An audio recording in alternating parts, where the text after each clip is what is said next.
Galates chapitre 4, versets 1 à 7. Or, aussi longtemps que l'héritier est enfant, je dis qu'il ne diffère en rien d'un esclave, quoiqu'il soit le maître de tout. Mais il est sous des tuteurs et des administrateurs jusqu'au temps marqué par le Père. Nous aussi, de la même manière, lorsque nous étions enfants, nous étions sous l'esclavage des principes élémentaires du monde. Mais lorsque les temps ont été accomplis, Dieu a envoyé son Fils, né d'une femme, né sous la loi, afin qu'il rachète ceux qui étaient sous la loi, afin que nous recevions l'adoption. Et parce que vous êtes fils, Dieu a envoyé dans nos cœurs l'esprit de son Fils, lequel crie « Abba, Père ». Ainsi tu n'es plus esclave, mais fils. Et si tu es fils, tu es aussi héritier par la grâce de Dieu. Il y a beaucoup d'autres passages à lire, on va lire d'autres versets tout à l'heure, mais parler un peu de cette doctrine de l'adoption, parce qu'elle est importante, parce qu'à partir du moment qu'on devient chrétien, on l'a dit tout à l'heure, on devient aussi des fils et des filles qui ont été adoptés par le Seigneur. Avant d'avoir été adoptés par le Seigneur, nous étions aussi fils et filles, mais pas de la même personne, du diable. Mais ça, on n'en avait pas forcément conscience. Et on était soumis à ce père autrefois dans le monde, enfin volontairement ou involontairement, mais en tout cas on faisait comme le monde, donc forcément on est un peu soumis quand même, mais on ne s'est jamais posé la question, est-ce qu'il y a un autre père que celui-là? Hélas. Mais Dieu dans son amour, et là quand je dis dans son amour, c'est dans son extraordinaire amour, lui avait prévu déjà de toute éternité le salut, et en plus dans ce salut, vous savez le salut ça parle de beaucoup de choses, régénération, nouvelle naissance, etc. Dans ce paquet de la grâce, comme j'aime bien dire, il y a aussi l'adoption. Je ne sais pas si on y a réfléchi déjà. Et c'est bien de méditer de temps en temps sur les privilèges d'être appelé fils. Vous êtes fiers d'être appelé fils et fils de Dieu? Toujours mieux que fils du diable, je crois, quand même mieux. C'est un privilège, et on va voir tout cela ce matin. Et c'est un privilège que le Seigneur nous fait à nous. Et j'aimerais qu'on apprécie un peu cette adoption. Alors c'est vrai, c'est de la doctrine, mais vous allez voir, ce n'est pas si compliqué que ça. Alors, comprendre d'abord l'adoption, et chercher un peu la définition. Alors le mot adoption, c'est un mot grec évidemment, myothésia, il est composé de deux choses, ios, qui veut dire fils, et thésis, qui est une position. Quand on parle de l'adoption, c'est établir en fait quelqu'un comme un fils. Vous allez voir qu'il y a beaucoup de, on va dire de choses romaines là-dedans qui vont se mélanger, mais vous allez comprendre plus tard. Donc en fait, quand Dieu nous parle d'adoption, c'est qu'il m'établit comme fils de Dieu. Établir, c'est quelque chose de légal, on va dire. C'est donner à un individu le statut en fait de fils, qu'il n'avait pas avant, et qu'il n'avait pas non plus par sa naissance. Paul a aussi une définition à lui, puisque c'est lui qui en parle le plus. D'ailleurs, c'est le seul qui parle de la doctrine de l'adoption. Il parle de l'adoption comme la position en fait du chrétien, tout simplement dans la famille de Dieu, une fois qu'il est sauvé. J'ai accepté que je suis pécheur. J'ai accepté que j'ai besoin de me repentir, le Seigneur me permet de naître de nouveau, et là, boum, je prends la position de fils de Dieu, et fils dans une famille, avec d'autres fils et filles de Dieu. Alors, dans la culture aussi de l'époque, il faut bien comprendre, d'abord chez les Juifs, par exemple, dans Jérémie 3,19, on parlait souvent de l'adoption aussi, mais d'une autre manière. Jérémie 3,19, il dit « Je disais, comment te naîtrais-je parmi mes enfants, et te donnerais-je un pays de délices, un héritage, le plus bel ornement des nations. Je disais, tu m'appelleras mon père, adoption du peuple juif, et tu ne te détourneras pas de moi. Dans Romains 9, Paul dit, qui sont israélites, je prends la phrase, enfin le verset en cours, qui sont israélites, à qui appartiennent l'adoption et la gloire et les alliances et la loi et les cultes et les promesses. Là, quand on parle d'adoption, c'est pas forcément l'adoption chrétienne, c'est pas la même chose. Dieu s'est acquis un peuple, sous forme d'adoption aussi, ce sont les Juifs. Alors il faut savoir que l'adoption, ce n'est pas quelque chose qui a été créé dans le Nouveau Testament. Par exemple, on pense qu'Abraham a sans doute adopté un certain Eliezer durant sa vie, donc c'était quelque chose qui était courant. Jacob a adopté les deux fils de Joseph, Éphraïm et Manassé, on voit ça dans Genèse 48. Il a ainsi accordé une double part d'héritage à son fils préféré. C'est pour ça qu'on ne parle pas de la tribu de Joseph, si vous connaissez un peu les tribus, on parle de la tribu d'Éphraïm et de Manassé. Donc, dans l'Ancien Testament, l'adoption, c'était quelque chose de tout à fait connu, qui se faisait assez couramment. Et beaucoup d'autres ont aussi été adoptés.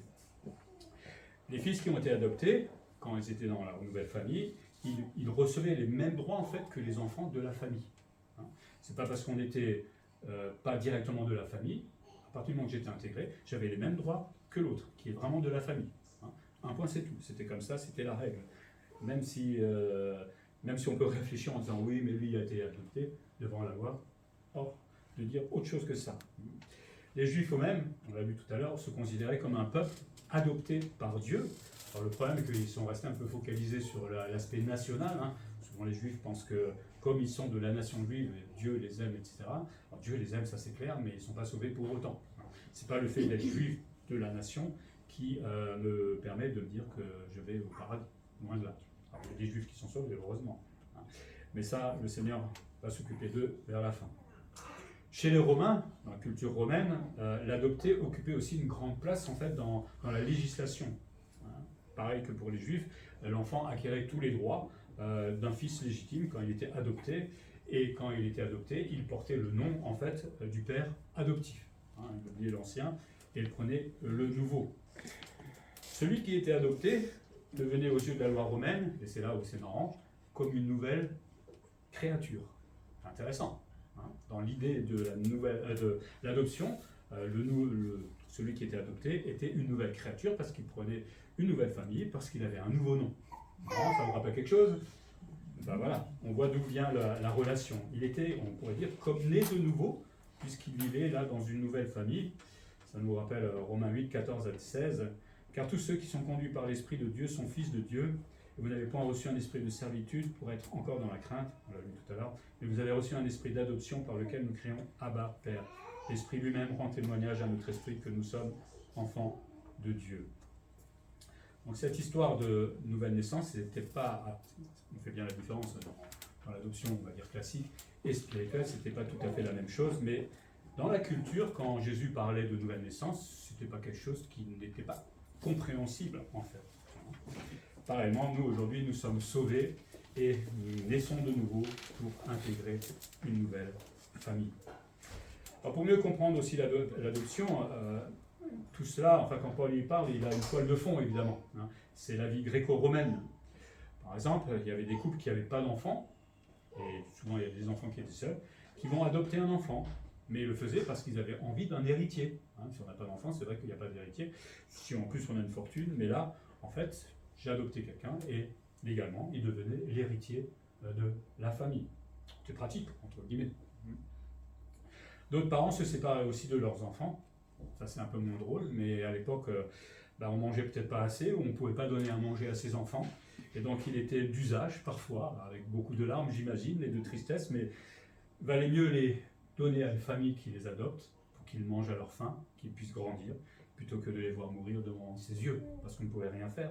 Parfois, ils devenaient esclaves, mais parfois, ils étaient adoptés aussi. Et je pense qu'il y avait encore une relation entre eux après, hein, mais c'était pour leur donner une vie meilleure. Ça doit être déchirant pour les parents de faire ça, mais entre voir son enfant mourir et le voir vivre, des fois, le choix, il est vite fait.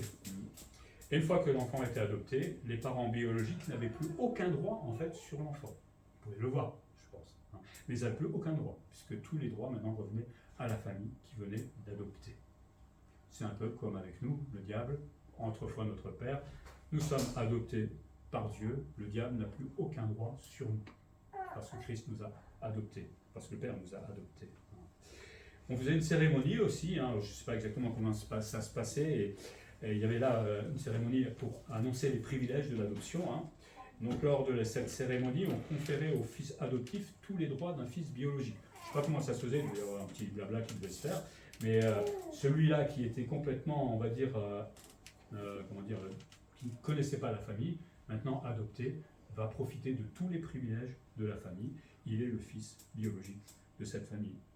Il devenait ainsi aussi héritier de son nouveau père, à moins qu'il y avait un fils d'abord aîné, mais il devenait héritier, et toutes les dettes du passé étaient effacées. C'est marrant quand même la différence. Il faut comprendre des fois la culture aussi, pour savoir que Paul n'a pas cherché les choses par hasard. Hein, et quand il les expliquait, c'était très compréhensible à ce moment-là.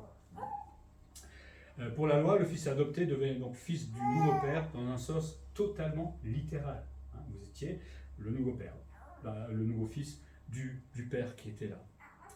Et ça, c'est valable pour nous aussi en tant que rachetés. Hein, vous comprenez bien la métaphore entre les deux. Hein. Une fois qu'on est sauvé, plus de dettes.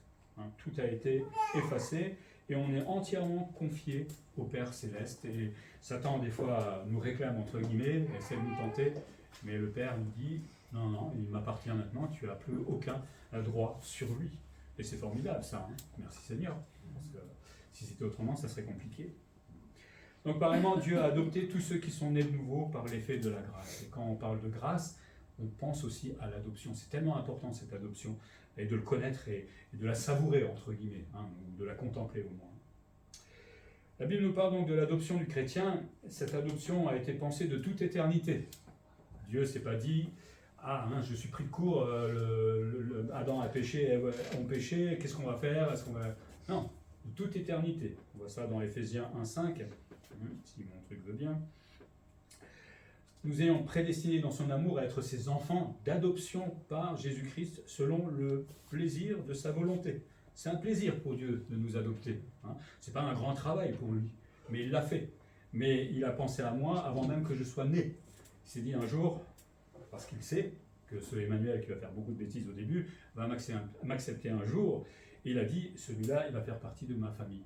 C'est formidable, et ça c'est valable pour chacun d'entre nous. Mais quand je suis né, j'y ai pensé pas un trou. Hein. Je n'ai que ma famille charnelle, entre guillemets, et je ne comprenais rien, mais heureusement que le Seigneur nous arrête sur notre chemin parfois, parce qu'il y a quand même, c'est quand même mieux d'être dans la famille de Dieu que dans le monde, on est bien d'accord. Même si ce n'est pas toujours facile. Mais... La motivation de cette adoption, on l'a lu, on peut le voir dans 1 Jean par exemple, c'est l'amour. L'amour du Père pour des enfants perdus. Dieu nous aime, mais à un point qu'on ne peut pas comprendre, et surtout, il nous aime parce qu'il savait où on allait. Il a donné une solution, la grâce, le salut, et en même temps, il a donné le privilège de faire partie de sa famille en tant que fils. Mais tout ça, on en profite aujourd'hui, mais tout ça, ça a coûté à quelqu'un. Parce que si Jésus n'était pas allé sur la croix, Dieu aurait pu nous aimer comme il veut, ça ne serait pas accompli. Et on n'aurait pas été adopté. Ça a donc coûté très cher à Jésus-Christ, cette adoption. Et ça, il faut qu'on le médite, parce que peut-être des fois on prend notre vie chrétienne un peu à la légère, mais il y a un prix payé, autant pour le salut, autant pour cette doctrine de l'adoption, autant pour la famille que Dieu veut constituer sur la terre, pour qu'elle s'aime, qu'elle vive ensemble, qu'elle ait une communion fraternelle. Ça a coûté cher au Seigneur. Rappelons-nous-en. Le moment de l'adoption, enfin, j'aime pas le mot moment, mais c'est un peu l'idée. Avant le salut, Paul considère plusieurs choses. Alors, j'aurais dû vous faire le tableau. Alors, imaginez une colonne juif et une colonne païen. Et je vais passer au fur et à mesure entre les deux. Par rapport à la position, hein, on était sous tutelle, on pourrait dire, avant. Pour le juif, selon Romain, il était mineur, hein, enfant de la promesse, puisque Dieu avait fait des promesses au peuple juif. Pour le païen, par contre, il était esclave et il n'était pas enfant de la promesse. Toutes les promesses qui ont été faites à Abraham. Donc on a deux enfants, enfin deux personnes différentes là. Concernant l'héritage, le juif a un héritage légal, hein, puisqu'il fait partie du peuple juif, et il hérite de tout ce que Abraham, enfin toutes les promesses qui ont été faites à Abraham. Le païen, nous dit Paul, on a étudié Romain il y a un moment, donc ça devrait vous parler, hein, il est complètement étranger à la famille, il est loin. Concernant le précepteur, c'est-à-dire celui qui enseignait ou qui prenait soin en fait de l'enfant, le juif était sous la loi. Il obéissait à la loi jusqu'au moment où Christ est venu.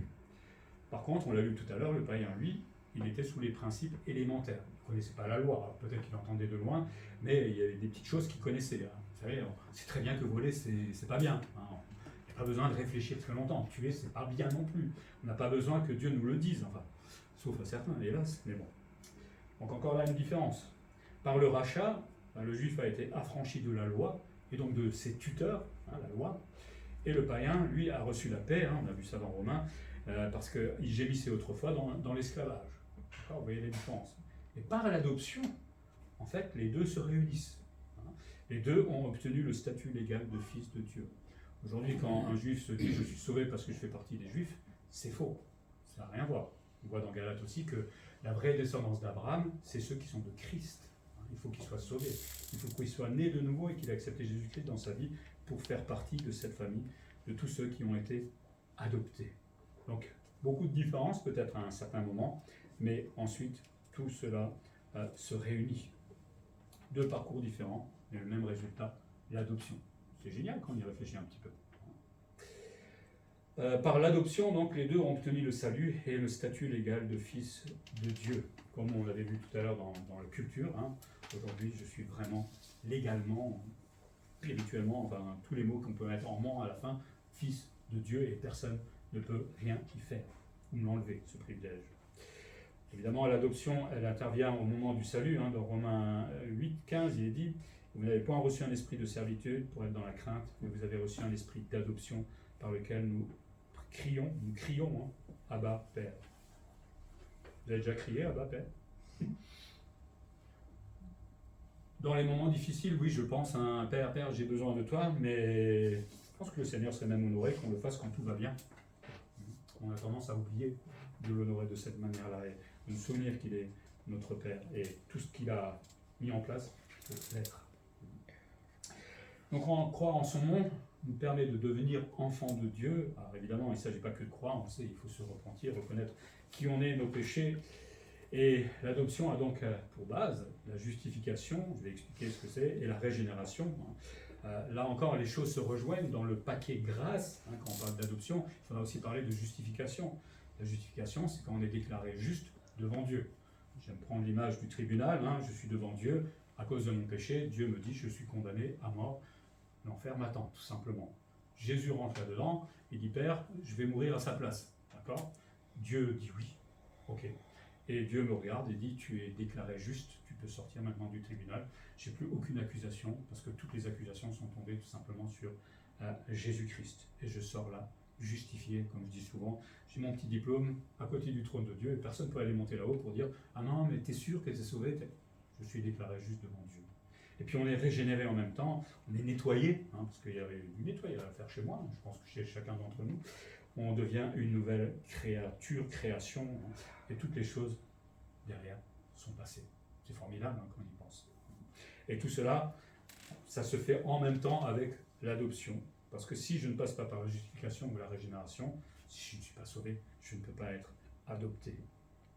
Et donc cette adoption place le nouveau-né dans la famille de Dieu, comme un enfant d'abord, qui va grandir et va devenir adulte, hein, comme un enfant, bon, on va dire, dans une famille tout à fait normale. L'adoption va mettre aussi plusieurs choses en exergue. Hein.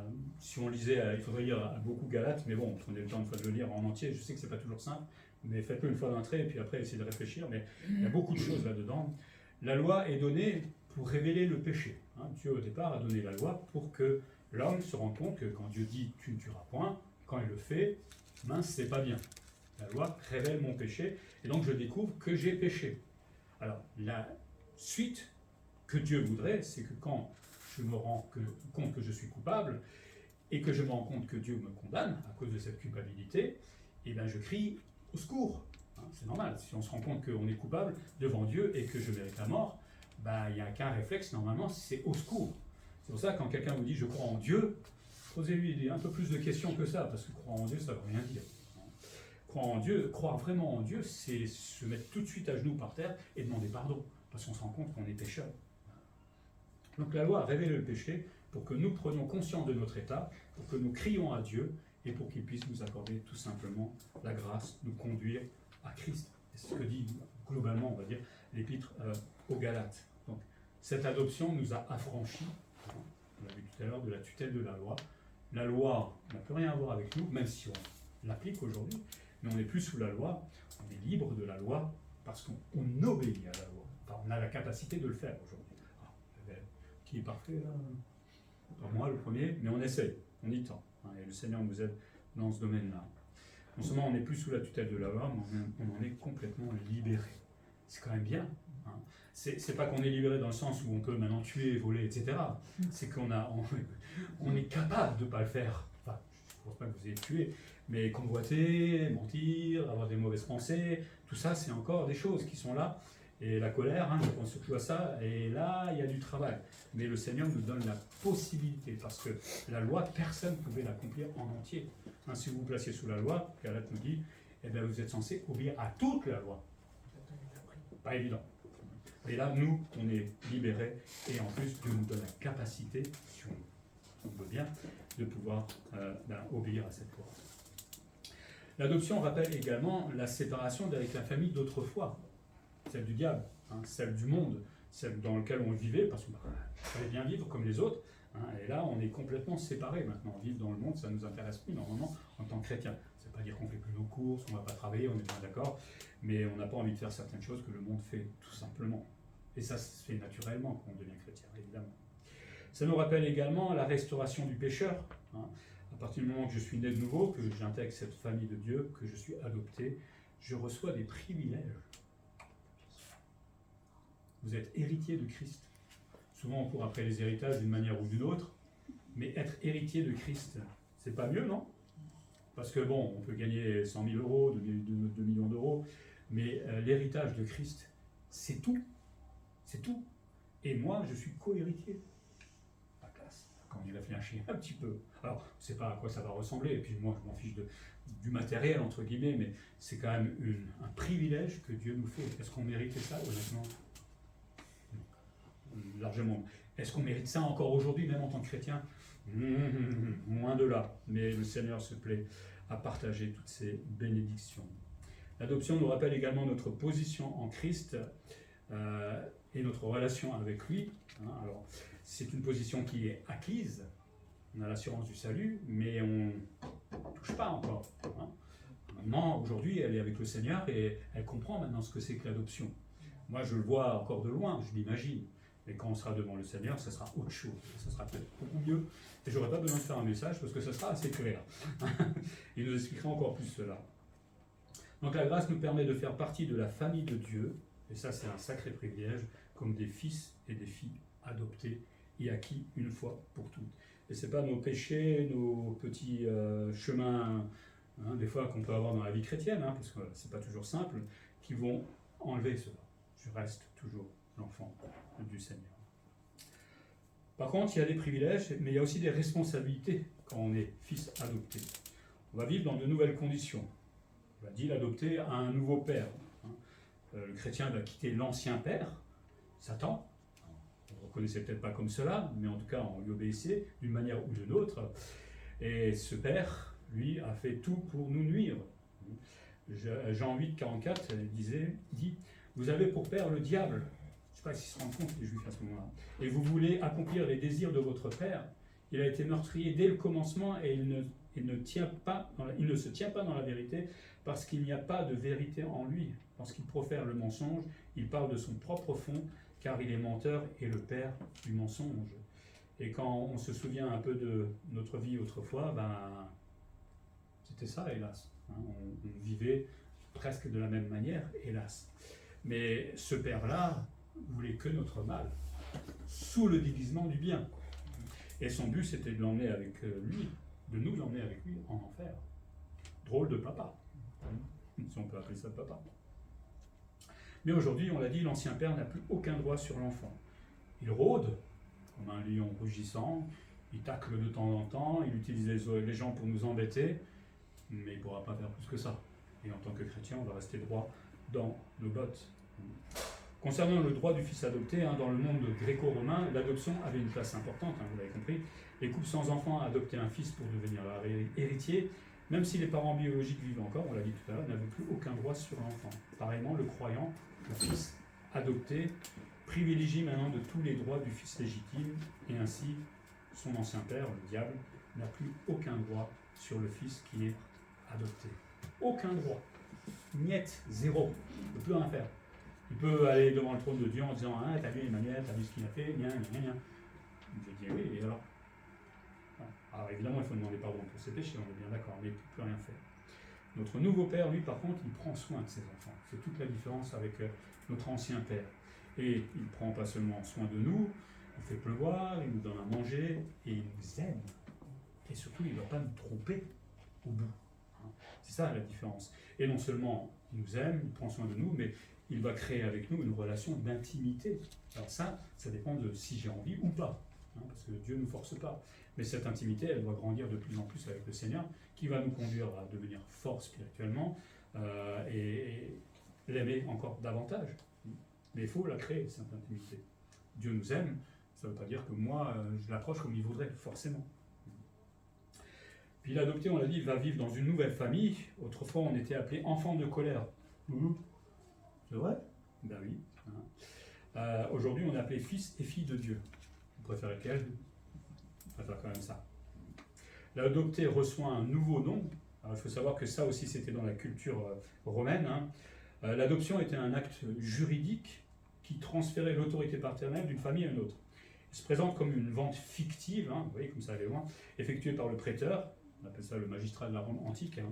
L'adopté, qui est un enfant ou un adulte, les deux pouvaient être adoptés, prend alors ce qu'on appelle le gentilis. Le gentilis, c'est le nom propre identifiant le gène. Ça va être un peu compliqué, mais vous allez comprendre à la fin.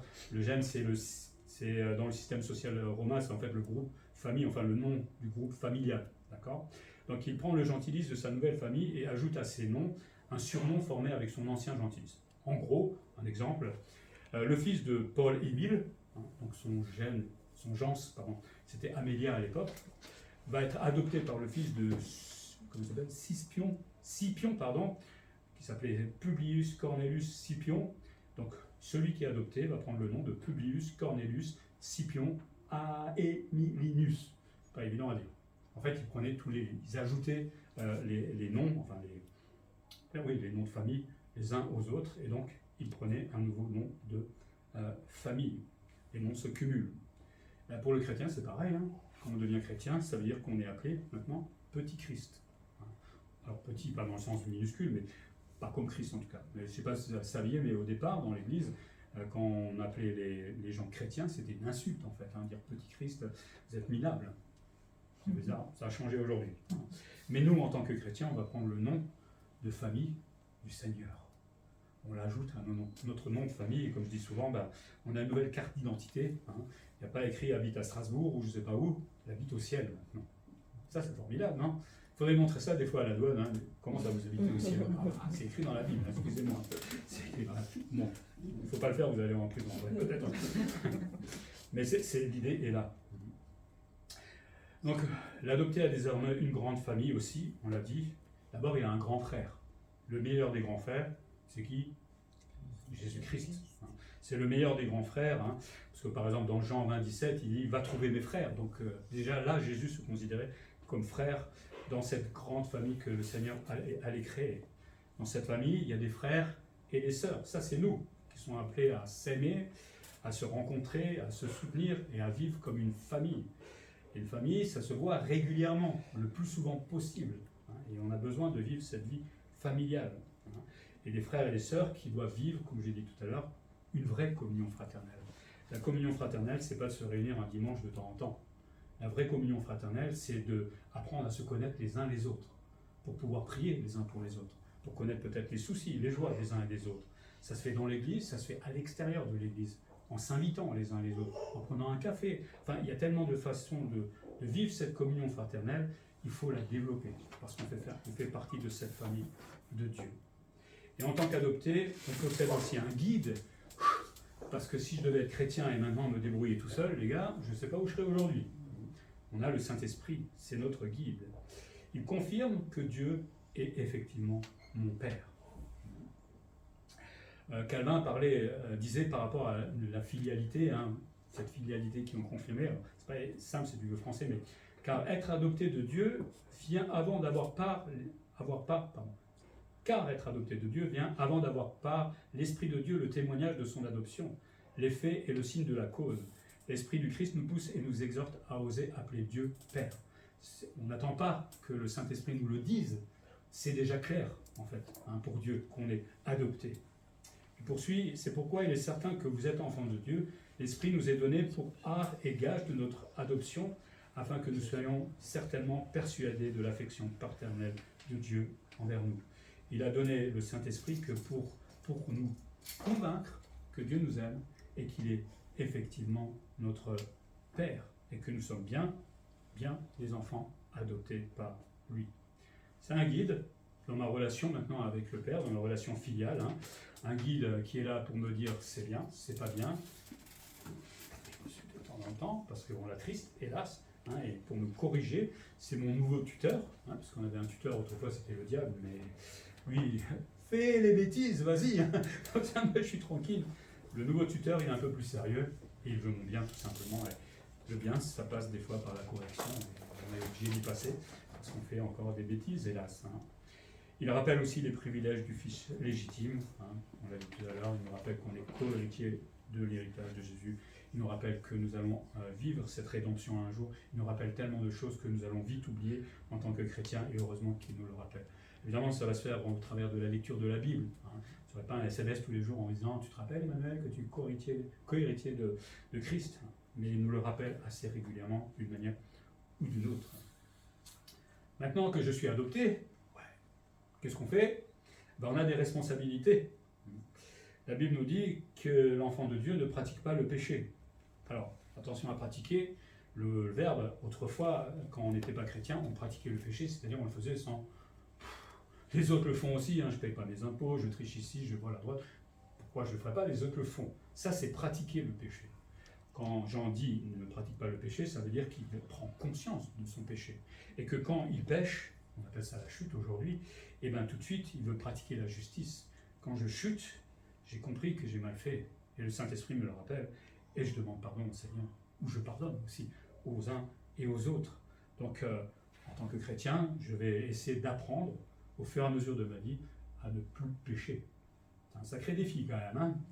On peut peut-être arrêter tout, mais la colère, celle-là, si vous me dites que vous n'êtes jamais en colère, venez me voir tout à l'heure, je vais vous mettre en colère vite fait. Mais c'est un grand défi, mais le Seigneur veut qu'on y tende, il ne nous a pas demandé d'être parfait, ça, il n'a pas sauvé des gens parfaits, mais il nous demande de tendre, de pratiquer cette justice au maximum. Nos responsabilités en tant qu'enfants de Dieu, c'est qu'on est aujourd'hui les témoins du Père. Quand je dis que je suis chrétien, je dis qu'un Père existe là-haut. Je l'affirme. Et en même temps, je veux défendre sa réputation. Il y a beaucoup de chrétiens qui font n'importe quoi aujourd'hui et ça n'honore pas Dieu, honnêtement. Alors, c'est vrai qu'on n'est pas parfait, on est bien d'accord. Si je fais mal peut-être quelque part dans le monde, je peux demander pardon. Pas de problème, j'ai bien fait. Mais on veut défendre la réputation de notre Père céleste.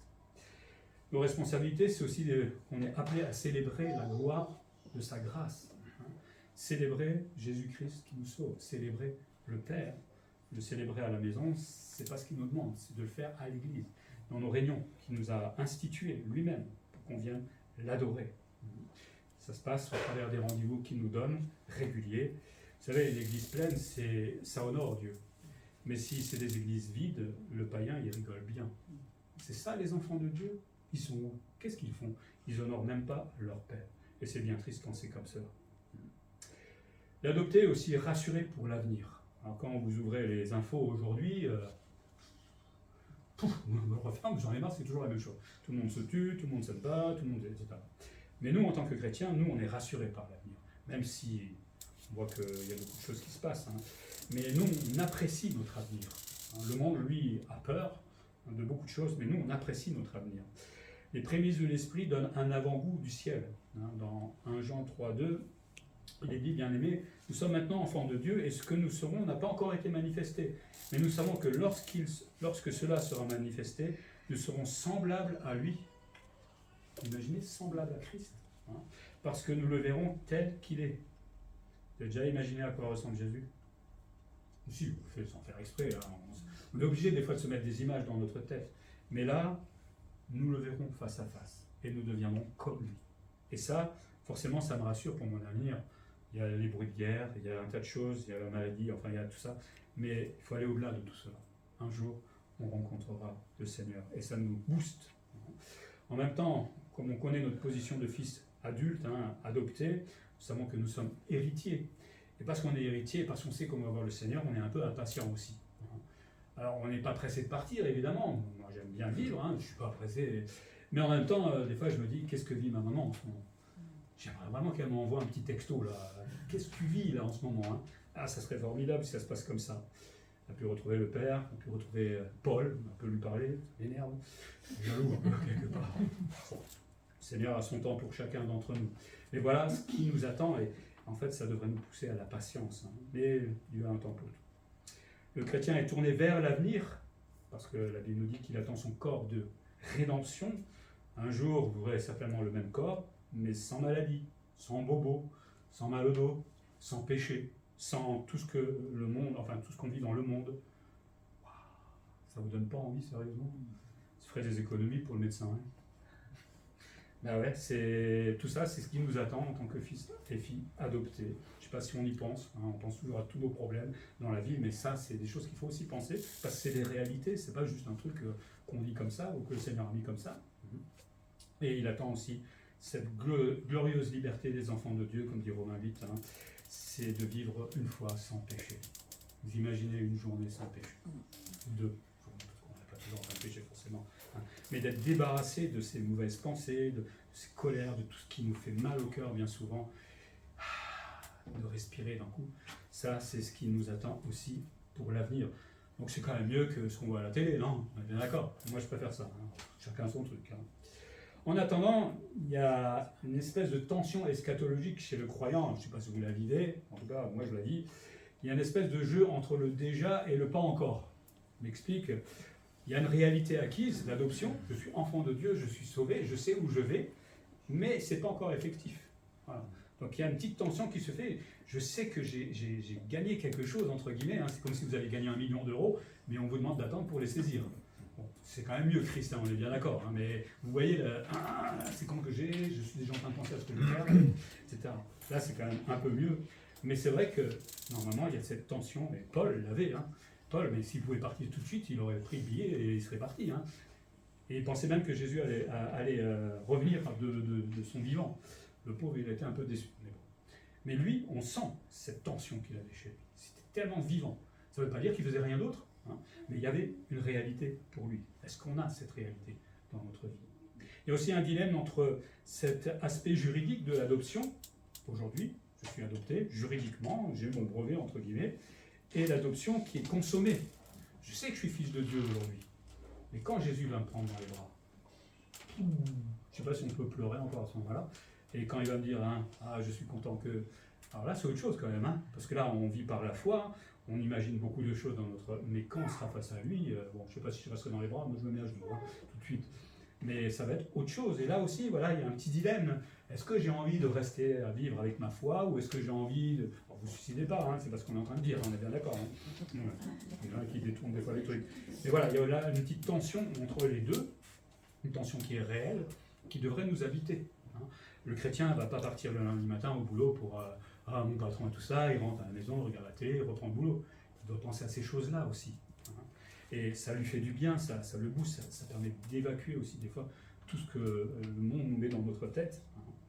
Et puis il y a une impatience aussi entre cette adoption verbale, qu'on voit dans la Bible, hein, Dieu a dit des choses, et l'adoption visuelle, comme on a dit, quand effectivement je pourrais dire, ça y est, je suis vraiment fils de Dieu. Je le suis, mais là c'est totalement vrai, c'est une vraie réalité quand je serai au ciel. Là aussi encore, il y a une certaine impatience normalement chez le chrétien. Enfin, vous ne rendez pas malade, hein, on est bien d'accord. Hein, c'est pas, non, il faut que je pense. C'est pas ça, mais on se comprend. L'idée est là. Donc le chrétien se réjouit aujourd'hui, quoi qu'il arrive dans ce monde, quoi qu'il lui arrive même, parce qu'il a une position d'adopté et parce qu'il sait tous les avantages qui l'attendent, hein, et qu'il va bientôt vivre quand le Seigneur le voudra. Pour terminer, l'adoption nous rappelle notre ancienne condition. C'est bien de parler d'adoption dans le sens où on va voir tous les privilèges, tout ce que l'on a, mais en même temps, ça nous fait rappeler que d'où on vient. Pécheur, perdu, aucun sens dans la vie, où j'essaie d'en trouver dans le boulot, ou je ne sais pas dans quoi, mais j'étais complètement, totalement noir, hein, dans mon péché, dans la réalité. Qu'est-ce que je faisais sur cette planète à la noix, hein, et en plus, maintenant, j'apprends que mon père, c'était Satan, et que je lui obéissais sans le savoir. J'étais complètement perdu et parti pour l'enfer. L'adoption nous rappelle cet état-là aussi. On apprécie encore davantage, justement, l'adoption à cause de cela. Hein. Ce que j'étais avant et ce que je suis aujourd'hui. Et par Jésus-Christ, Dieu nous a adoptés dans sa famille. C'est un des effets, parce qu'il y a plein d'autres, un des effets de la grâce. Quand Jésus est mort sur la croix, il a donné sa vie pour effacer nos péchés, et en même temps, il disait, eux vont faire partie maintenant bientôt de ma famille. Et au fur et à mesure, on intègre tout simplement la famille. Il y en a eu des choses à la croix, hein, à ce moment-là. Nous, on voit juste Jésus qui expire, mais quand elle a expiré, toutes ces choses, toutes ces facettes en fait, de la grâce se sont accomplies. Et ça, c'est extraordinaire. C'est pour ça que c'est bien d'étudier le salut. Pas dire je suis juste sauvé, mais de profiter de tout ce qu'il y a comme petite ramification en fait, dans la grâce. Tout ce qui se passait à ce moment-là sur la croix, c'est inimaginable en fait pour nous aujourd'hui. Nous sommes enfants de Dieu aujourd'hui, en tout cas je l'espère, et en plus destinés à la vie éternelle. C'est mieux que l'enfer. Non? Oui, moi je préfère quand même. Hein. Je suis co-héritier de Christ, j'attends un nouveau corps, enfin bref, la vie est belle. Non? Et pourtant, demain, on va partir à un boulot, etc. On est des êtres humains, je le sais, mais demain, quand vous allumez la voiture, mettez le chauffage et peut-être pensez à tout cela. Ça va peut-être donner une autre optique à votre journée. Je suis enfant de Dieu, je vais aller travailler en tant qu'enfant de Dieu. Je vais être confronté à des choses, mais je suis enfant de Dieu, donc je vais faire attention. Et pourquoi pas témoigner du fait que je suis enfant de Dieu à quelqu'un s'il veut bien m'écouter. Ça change la journée, ça. Non? C'est quand même mieux, je pense. Quelle joie, donc. Quelle espérance, évidemment, à condition de donner son cœur à Jésus-Christ. On a parlé de la repentance tout à l'heure. Nous puissions annoncer la bonne nouvelle, quelle belle bonne nouvelle, hein, afin d'ajouter aussi de nouveaux membres à cette belle famille que nous composons aujourd'hui. Nous puissions développer cette vie de famille ici, mais aussi ajouter encore d'autres. On va prier.